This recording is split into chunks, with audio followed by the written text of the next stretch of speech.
For Complex News, I'm Pierce Simpson. Last Saturday night might have been rock bottom for the Houston Rockets. In the game that they desperately needed to get back on track, things seemed to be going well as they had a solid lead heading into the fourth quarter of their contest against the Dallas Mavericks. However, in a game that seems to be a microcosm of their season so far, the Rockets squandered their lead after rookie sensation Luka Doncic single-handedly scored 11 straight fourth quarter points. That game also witnessed James Harden airball a go-ahead bucket and Chris Paul routinely make mistakes on the defensive end. As of this week, the once proud Rockets are second to last in the vaunted Western Conference. The only team they're ahead of in the standings is the Phoenix Suns, who have 4 wins on the year. So what exactly has gone wrong in Houston? How can a team that nearly won 70 games the season before look like a lottery team the next? With so many questions surrounding this preseason juggernaut, our Complex Sports Department took a deep dive into the struggles of the Rockets and posed the question that trumps all the others. Will the Rockets make the playoffs this season? In fact, the article suggests that they won't, even if they're 2.5 games from the 8th seed. The first issue that could be plaguing the Rockets actually started last season during the Western Conference Finals. A late Game 5 injury to Chris Paul's hamstring essentially ended the Rockets season that night on the Toyota Center floor. The two-headed monster made up of CP3 and MVP James Harden was severely wounded, with CP out of the lineup for potential series clinching Game 6 in the Bay. Then Game 7 happened.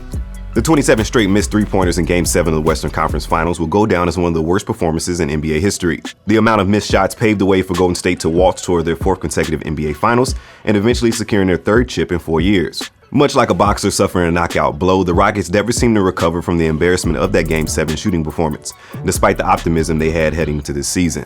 The offseason seemed to be a precursor of the struggles to come for the Houston Rockets. In what seemed to be a wink and nod agreement with Chris Paul prior to his trade from the Clippers, the Rockets inked the vet to a $160 million max deal, which ultimately caused the team to lose Trevor Ariza and Luke Mbamute in free agency.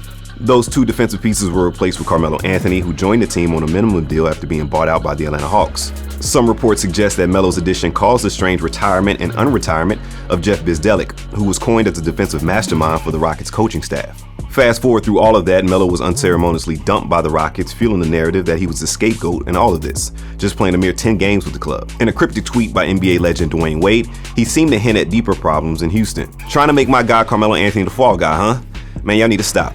That's the easy way out instead of addressing what the real problem is. LeBron James even seconded that notion on Twitter as well with the simple hashtag facts. However, in the 16 games since Melo has been gone, the Rockets are still struggling. So obviously, it wasn't solely the fault of the future Hall of Famer. Judging by Eric Gordon's recent comments to The Athletic, there seems to be something very troubling in Houston. I'm just not having fun, man. I'm just not. This sucks. Even at times where I have good games, we're just not using some guys the right way.